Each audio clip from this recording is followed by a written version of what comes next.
बिहार के पूर्व मुख्यमंत्री लालू प्रसाद यादव के परिवार में कलह अब साफ नजर आने लगी है। जिस तरीके से पहले तेज प्रताप यादव ने घर छोड़ा और उसके बाद अब रोहिणी आचार्य ने घर छोड़ दिया है और उन्होंने एक के बाद एक ट्वीट करके जो आरोप लगाए हैं वो बेहद गंभीर हैं।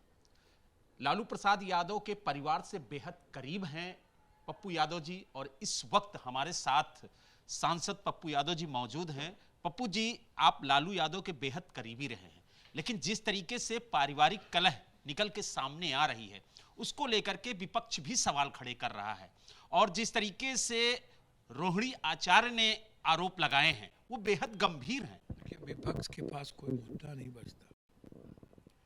अपने गिरेबान में झांक करके देखें, हम लोगों के परिवार का मामला है। लालू यादव सम्मान लीडर हैं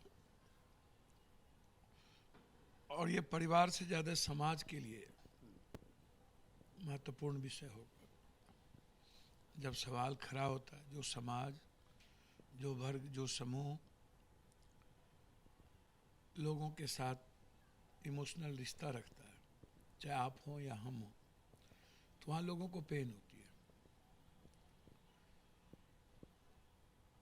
देखिए, रोहिणी जी के बाद मुझे लगा कि मुझे कुछ ज़रूर लालू जी से कहना चाहिए। लालू यादव जी के साथ बिहार का एक अलग रिश्ता है। हम लालू यादव जी से आग्रह करेंगे कि यह घटनाक्रम को रोकना चाहिए। मुझे नहीं पता क्या मजबूरी है लालू जी की। मुझे यह भी नहीं पता कि लालू जी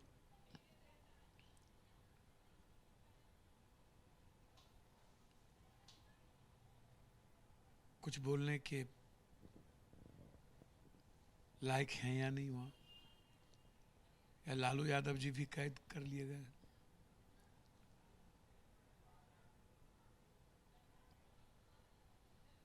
लालू यादव जी हमेशा समाज का ख्याल रखे, इन मुद्दों पर भी समाज का ख्याल रखना चाहिए। मेरा सवाल आज पूरे बिहार के उस लाखों वर्कर के भावनाओं से है, करोड़ों समाज के उस सम्मान से है। व्यक्ति और परिवार बहुत छोटा होता है समाज के सामने, और वो समाज आज हाशिए पर क्यों है, क्यों उन्हें गाली का कारण बनना पड़ रहा है, यह तेजस्वी यादव को विचार करना चाहिए। लेकिन जिस तरीके से आरोप लगाए जा रहे हैं, संजय यादव का नाम ले रही हैं। वही बोल रहा हूँ, मैं तेजस्वी यादव जी से आग्रह करूंगा कि आप 32% सीएम के लोगों के उम्मीदवार थे। आप किसी एक जाति वर्ग के नहीं, सबके। आपसे बहुत उम्मीद थी, फिर ये कहाँ चूक हुई, ये भूल कहाँ हुई, क्या हुआ, इसके पीछे कौन है, षड्यंत्रकारी कौन है, क्या उसके पीछे भी कोई है? हमें नहीं पता कि बार बार रोहिणी जी के बाद मुझे संजय जी, रमेश जी, वीडियो मैंने देखा, ये रमेश जो मर्डर करके जेल में रहा, जिसकी पत्नी, वो हमारे नेता के घर में कैसे रह सकता, या वो तेजस्वी यादव जी का सलाहकार कैसे हो सकता? इतना बड़ा दुर्दांत अपराधी। और संजय जी तो किसी एक बड़े नेता के बेटे के पिए थे। कौन है जो इस घर को तबाह कर रहा है? तेजस्वी जी से मैं जरूर कहूंगा कि तेजस्वी जी, ये सवाल लालू परिवार का नहीं है, ये बिहार के हमारे समाज का है, और हमारे समाज को गाली का कारण बनना पड़े, इसको आपको बर्दाश्त नहीं करना चाहिए। यही तो विपक्ष सवाल खड़े कर रहा है कि पहले भाई फिर बहन और लालू जी पूरी तरह से चुप हैं, तो उनको किसने नजरबंद किया है? मैं वही बात कह रहा हूँ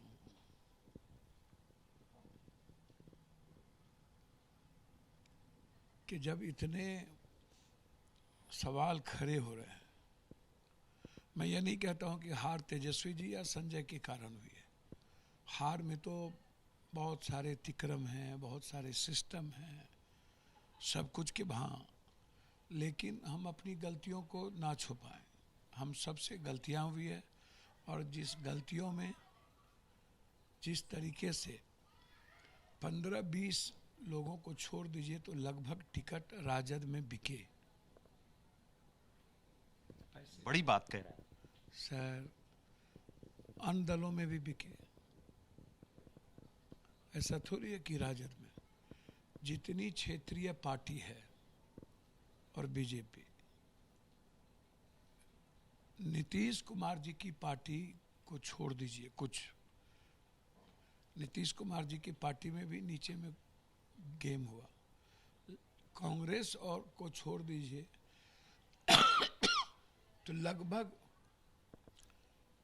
लोगों से पैसे लेके टिकट दिए गए, रुला रुला करके दिए गए।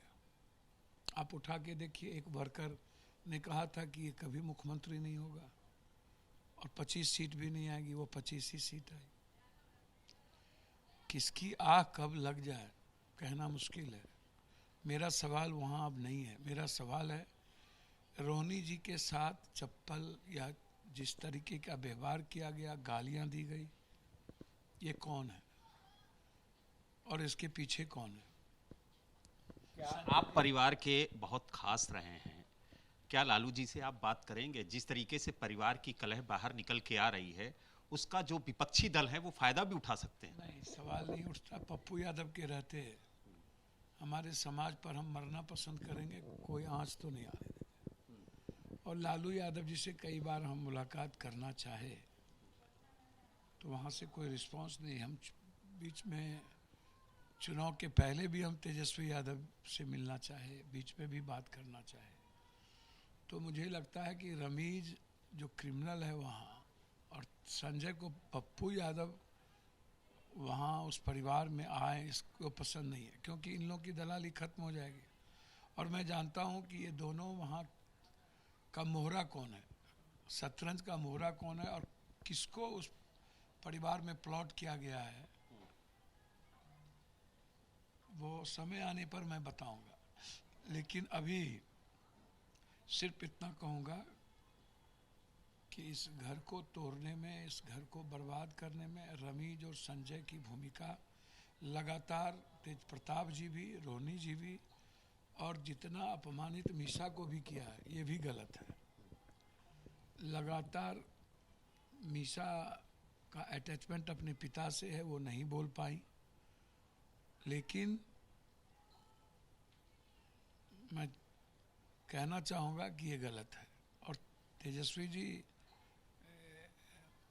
मुखदर्शक मत बनिए, और मैं अपने गार्जियन से कहूँगा कि धृतराष्ट्र बन के मोह को में मत फंसिए, मोह को त्यागिए समाज के लिए और कोई निर्णय लीजिए।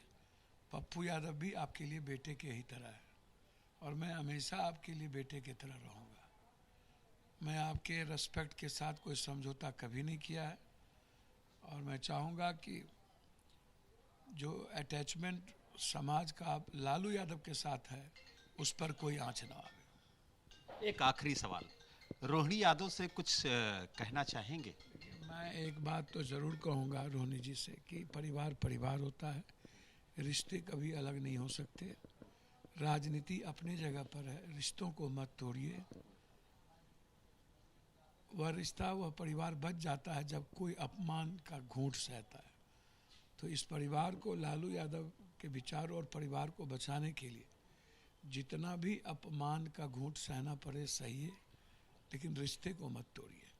मिल करके बिहार को देखेंगे, संघर्ष करेंगे, रन छोड़ने की ज़रूरत नहीं है। बिहार हमारा है, बिहार हमारा ही रहेगा।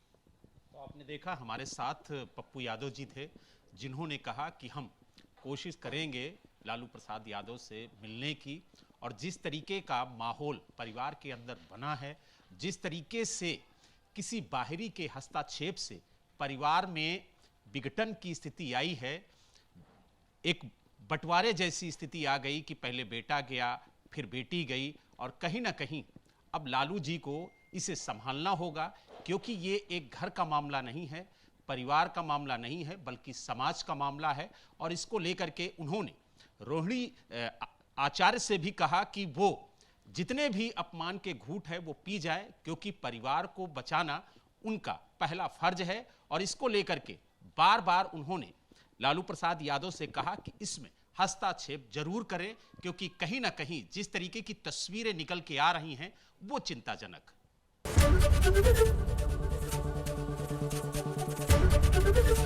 एबीपी गंगा, खबर आपकी, जुबान आपकी।